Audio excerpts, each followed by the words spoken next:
Welcome back to a new episode. So, today I wanted to just talk about my new relationship with anxiety. Being a person who has dealt with anxiety so many different times of my life, as I have found a new source of healing through it, I wanted to share like how I show up on social media when we get so much pressure to be on or produce content creation, the importance of also like acknowledging your needs and having a business that doesn't solely rely on social media.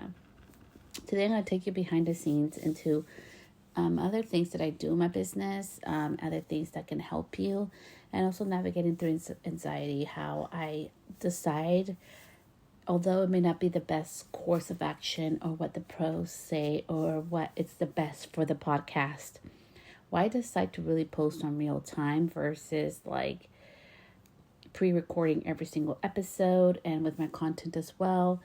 So with that, let's get to it. Social media is a tool, but somehow over the past few years, I really have noticed a change since I started my career. I was 30 years old, so I was a little bit older. And that September, I signed up for beauty school. And by November, I started utilizing social media because I saw the importance of it in a business. I also didn't want to just be behind a chair. I wanted to become an educator. I wanted to travel. I wanted to get paid for doing videos. There was other things that I didn't think I was going to be able to do, but I wanted to give it a try. 8 years later, I can tell you I've done that and many more things that I never imagined in a million years I'd be able to do. And I've done it all with managing my anxiety and also respecting it. So first, let's talk about it. I feel like my relationship with anxiety has really changed. That is no longer a part of me, but it is something that I know can come and go through different aspects of life. Just like anything, when we're under stress, it can feel a little bit more harder than on days when I'm just relaxed and happy and, things are just pretty chill. Like that's usually a less anxious day, right? And I think we need to acknowledge that is the ebbs and flows of life. Like it's not always high, it's not always low. There's the in between. There's the beauty of just having the time to enjoy your day, just having the time to feel like you don't have to be on. And so I'm going to just share with you the evolution of how I got to where I'm at today and what it looks like to post on social media based on my new relationship with anxiety, how it's evolved. So first, I was really bad.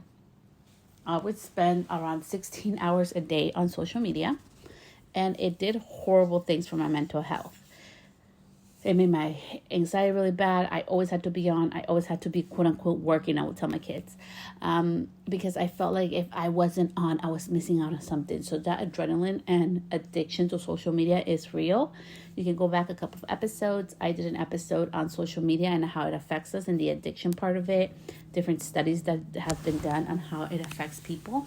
So you can totally go back and listen to that episode. I'll try to put in the show notes what episode number it is. But I just think it's so important that we acknowledge that it is something that can affect us in a very deep way. So after, having done that and being on social media all the time, I had to start putting limits. So my kids started getting of the age where one of them had a cell phone and the other one wanted an iPad. And how was I going to be an example as a mom to my kid to tell them, hey, don't hang up.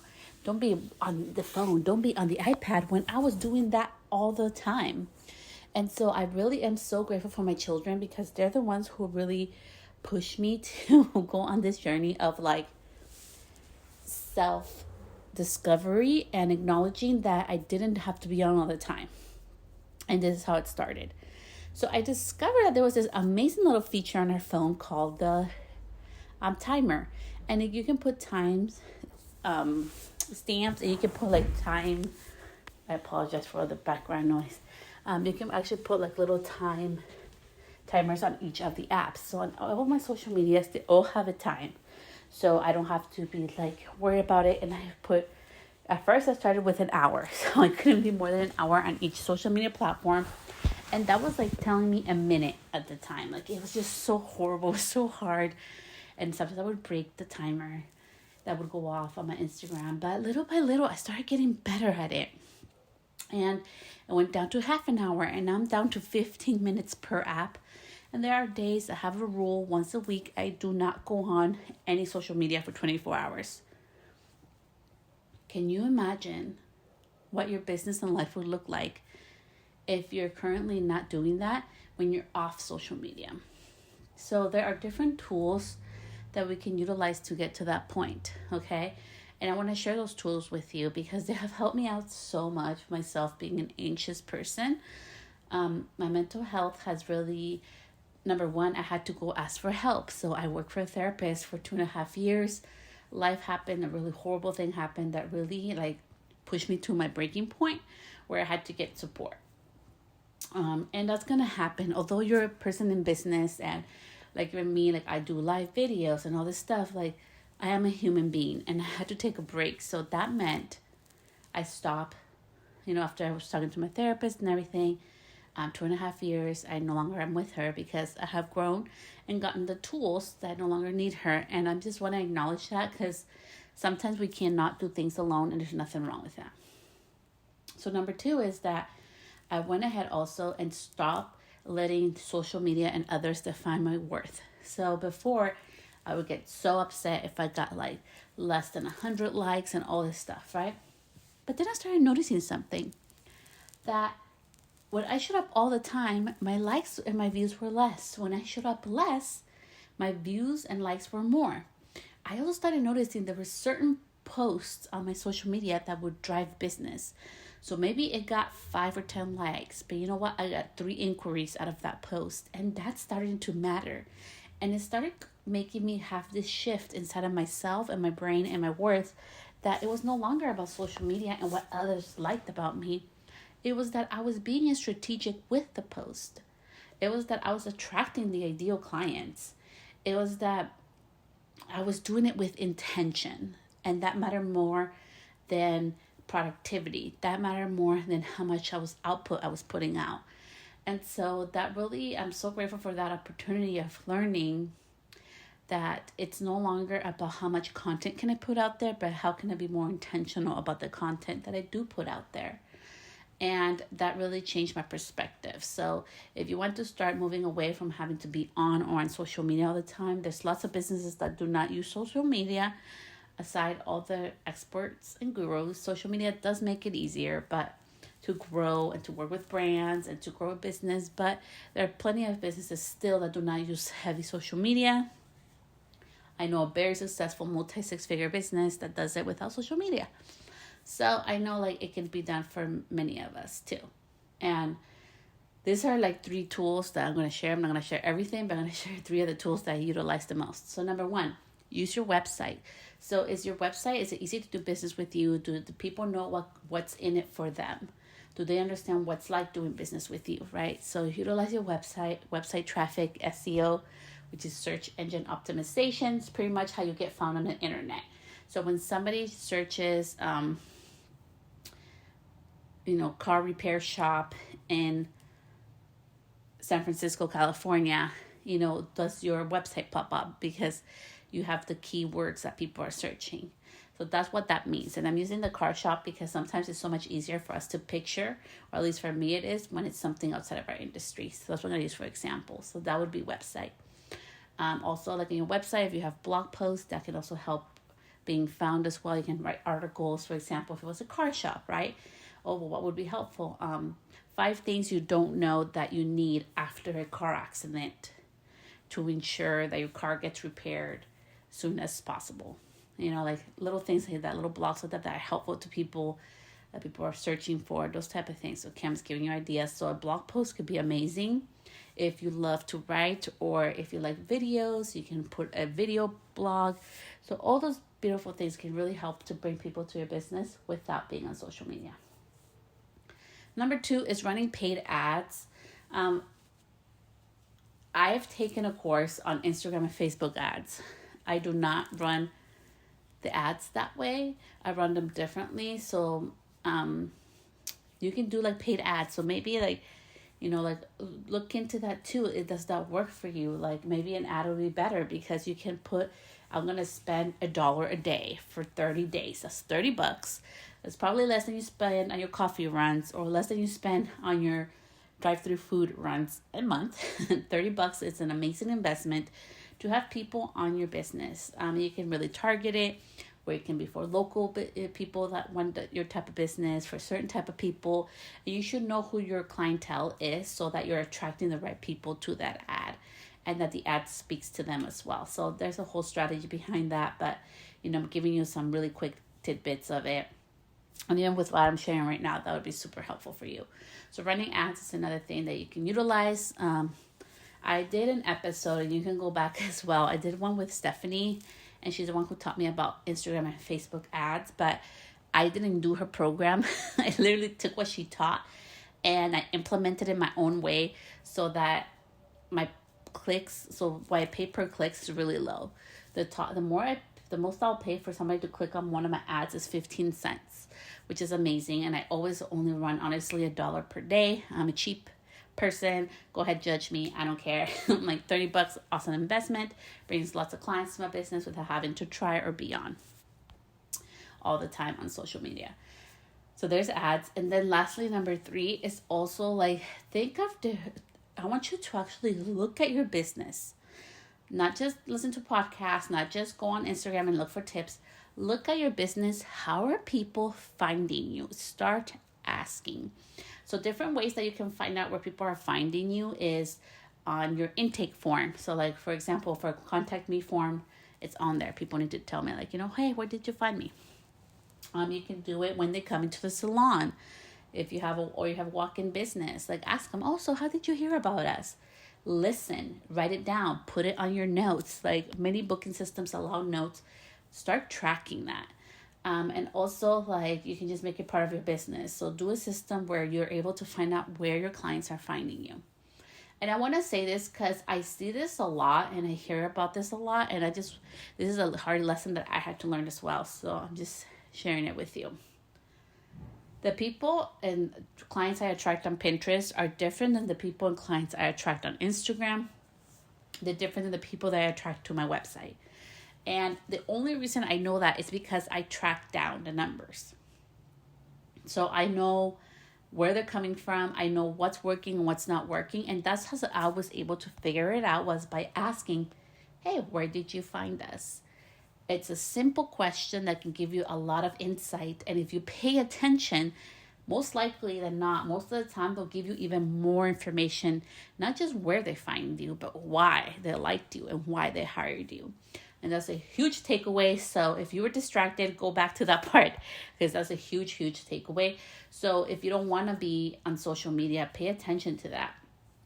And I want to say that to you because sometimes we think, I have to be on Instagram. But what if your clients are not finding you on Instagram and you're putting all this energy on Instagram when really your clients are finding you through a referral? Like, for example, maybe it's just this one person or this one business owner that's referring all this business to you. And here you are wasting all this time and energy into this Instagram strategy and posting on there and doing all the things when really your business is not even coming from there. It's coming from this one business, right? What about like doing a thank you for all the referrals? What about giving them a gift? What about also referring business to them, right? Like we have to start thinking outside of the box. And I just really want to share that with you because it's so easy. And trust me, it took me a long time to be okay with not having a lot of followers. And I want to share this with you.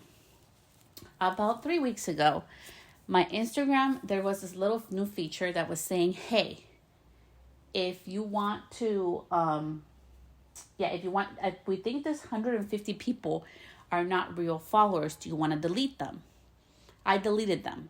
So if you follow me and I'm not following you, that was probably through that thing. So let me know, DM me and let me know so I can follow you back. But anyway, so it did that and my following went down 150 people. So now I'm down to 3,500. I was at 3,600 followers. Why am I sharing that with you? That is not the best thing to do, like if you think about numbers and vanity metrics, but I don't care about the vanity. I care that people follow me that really are in connection with me or with the business or with the message that I share. I am really worried and I'm really, not worried. I'm really focused on really providing value to the right audience. And if 150 of them were bots, I need to delete that. It may look bad on my Instagram. People are like, oh my gosh, she's losing followers. No, I literally did that on purpose, and I don't care what people think. Like, I only care what I think. I only care what my insights say. I only care what my business numbers and what my bank account says. Like, that's important to me. So I just wanted to really share that, because sometimes we think like we know things and we don't, right? So I really want you to start looking at those 3 methods to get you out of social media. Like, really, where's your business coming from? Another thing that I did want to share with you as well is that your business is going to change and evolve. And as my relationship with anxiety has changed, I just went on this like hormone medication and for other health reasons, and it happened to lower my anxiety by half. And I'm going to be honest with you, it's been kind of freaking weird, because it's weird and good all at once. Because I'm used to like being on a different like hyper worried level, and now I'm more calm. I still feel anxious. I still have my days, but it's lower. And also, it has taught me, because my anxiety is less, to seriously like relax more. And it's not that I don't care about posting all the time. It's just that I'm able to relax when I'm like, okay, I already booked like X amount of dollars for the week. You know, like my goal is certain $1,000 per week, right? So I'm like, okay, so if I already hit that goal, then I'm good. Like, why am I like, I don't need to trip about going to post. I don't need to trip about like posting everything and everyone I see. This past weekend, I did 2 different trials. I haven't posted them on my stories or anything, because one of them, we did 2 different eyeshadow looks on her. The other one, we're going to be doing her hair with extensions. So I may do a before and after I do her wedding hair. So you see all those things, like I'm doing with intention, right? And to the world, maybe like, oh my gosh, she's not working, she's not doing anything. But to me, I know I'm doing things. I'm just choosing to show up in my business. I'm choosing to show up on social media with intention, with actions that are going to go ahead and move the ball towards the right direction, right? And I really want to share that with you, because sometimes we can get stuck. I got stuck for many years that I had to show up every single time, and I had to show everything I was doing. And I had to be like, oh, I'm so excited for this upcoming, like collaboration. And sometimes that would sabotage the collaboration, or sometimes posting everything, I would then be like, oh man, I shouldn't have shared that, because I should have done it this way if I would just slow down and took in time to actually process it. So now with my new relationship with anxiety, since I've shared with you openly why it's changed so much, and I was like down to half, these are the 3 things I'm doing now. I don't beat myself up. I don't want to post as much. I'm going to be posting less with more intention, and I'm okay with that. The podcast, we've been going through some things. I've also been navigating this new change of all my kids are in school. I have more free time, and I'm like, what do I do with myself, and making decisions for my own life, for my own mental health and well-being, that I don't want to be at home all the time. So I made a decision. I found the perfect opportunity and position to be able to do something else and be able to have some time away from home, interacting with other people and helping people in a paid position, while also being able to do what I love in my business. And I'm going to share with you on the podcast. I'm not going to share on my Instagram, but I want to share with you on my podcast, because I know a lot of my podcast listeners, you're tuning in here like almost every week. And also, I know a lot of my podcast listeners, like, you need to listen to this too, that our mental well-being matters. And it's not going to always make sense to other people. I am at a point now in my life where I no longer have to work. I really don't. Like, I no longer have to go work. I no longer have to do any hair. I no longer have to do anything. I literally could just be home and I'll be good. Like, there's no need for me to work. That's not who I am as a person. That doesn't fulfill me. That doesn't make me happy. That is not my definition of being super successful, is being at home all the time. So that's Celeste's not going to do that. And I'm sharing that with you in today's episode with my new relationship with anxiety, that instead of being worried what people are going to think or judge me or anything, I know my well-being, and I know in my heart of hearts that I don't have to do anything. I can literally stay home all day if I wanted to and not do anything anymore. I don't want to do that. That's not me. I have learned so many skills, and I have so many assets that I can help other people in other realms, in things that matter to me in my community. I already do so by volunteering my time to like Project Grad, which is like the sober party for senior kids at this local high school. I already do it by, like I've learned how to ask for money for donations. I've learned how to ask for donations for this amazing event that helps my community, right? All these skills that I've learned throughout the years, they need to be shared. And that's my mission in life, is to like help others, not just by giving, but also by sharing the knowledge, but also by sharing what I know, and also by learning from others, because I don't know everything. I can always learn from other people. And I just feel like right now I'm going through this like change in my life where my kids are all gone at school. So I'm like, okay, I need to do something else with my time for my well-being, but also that's gonna impact my community in a positive way. And that feels good to me. It may make no sense to anybody else in this world, but it makes perfect sense to me. When you have mental health come into play, I want you to know that you can be super successful in your business. I want you to know that it's okay to ask for help, and you're not broken or weak for asking for help or having to have medication for it. Honestly, like if I would have known that this hormone thing was going to help me this much, I probably would have done it sooner, because I, even to the point now where I'm at, I can't believe how I've been able to do this for so long, for so many years without any medication. And it just happened for me that I have allergy to most of them, and I didn't want to be a little zombie. So like I delayed it for so many years. And now that I found this new tool to help me, it doesn't mean that it's all gone. It doesn't mean that I'm 100% better. It just took really like the edge off it. And I can see things more clearly, and I can function in a different way. So if you're at a point in your business where you no longer want to be all the time on social media, I hope some of these tips really help you. Look at what's working. If you're at a point in your business where you need to do something else because you have too much free time, but you don't want to take too much time away from your kids, so there's an opportunity that arises, the right circumstances, like it can be scary, but take that opportunity for yourself, which I'm doing for myself. There's something that I really have learned through all these 8 years of doing videos and sharing my voice. Also, like this past years on the podcast. And it's that we're constantly evolving. And some people will never agree with you. And some people will really find the right words and find the right podcast at the right time that they need to move forward. And when you live your life authentically, when you live your life more simply and more mindfully, you start learning that it's no longer about other people.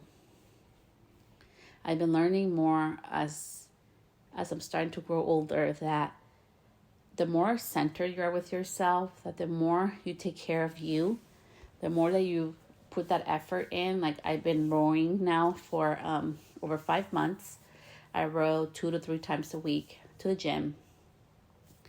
Have I lost a lot of weight? No, but my mental health is really amazing. It helps me a lot. My hand has gotten better. I'm going to a natural doctor, which I will do an episode on. There's so many other these little tools that are helping me to become more calm, to know when I'm having a bad day and I'm super anxious, that I can just go to the gym and release that energy that I don't like at that time, put it in motion, which is like energy in motion, right? To do something productive for my body and for my health and for my heart that's healthy. And you need to put yourself first. As a Latina woman that I grew up in a household where mothers don't put themselves first, and where I was most of the time put down and told how I would amount to nothing in this life, and also how work is all your worth, right? All this like things that I had to break the barriers on, and break the stigma on, and break all this generational trauma, and break all the generational lies that we were taught, that they were taught. I do it with empathy, that's the best that they knew. And I also do it with empathy with myself, that I'm trying to be the best mother the best human, not just solely for my children, but for myself too, to heal our inner child. Because we all have a story to tell.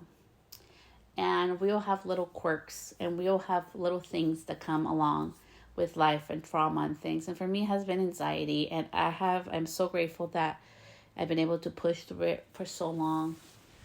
And just to share with you that I have bad days, and I have days where I don't want to post, so I don't.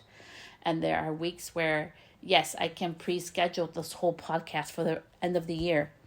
That is not who I am as a human. I love to be in the moment. I love to, process things and then share. So this is not about fitting into what the world or what an Instagram post says that success or being a qualified business looks like. It's really about taking our power back. What does a beautiful, mindful, simple life look like for you? Because what it looks like for you is going to look different than for everybody else.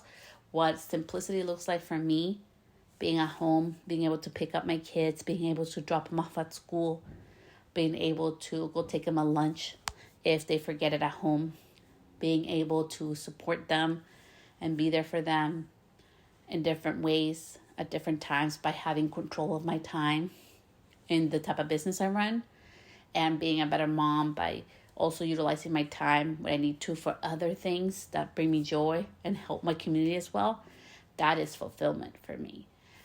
And it may not make any sense to anybody else, but that's how I thrive with my anxiety. It's by finding ways outside of social media, outside of other people's acknowledgement or praises or booing or clapping, but to really go back into inwards. What's going to bring joy to me? What's going to make me feel like a good human no matter what anybody says? And how can I become a better, more mindful, simple human to appreciate the today? Because from a person that has dealt with, I forget what she told me, my therapist told me, she has a diagnosis, but pretty much I don't deal well with change. For a person who does not deal well with change, I go through change a lot. And I think it's because I love putting myself outside. I love pushing myself into that next level. And that's been a way that I've been able to deal with my anxiety as well, is pushing myself to do a little outside of my comfort zone, little by little, pushing myself more. Not to a breaking point, just a little push, just to be like, oh, I'm kind of nervous about doing it, but I'm going to try today. And if it doesn't work out, well, I'll go back to what I know. That takes courage. So if you are a human who, deals with anxiety in your own way, which shows up differently for all of us, I want you to know that I'm sending you so much love. You are not alone. And please seek out help and resources when you need them. And I really hope this episode really helped you. Thank you so much, love, and I'll see you next time. Bye.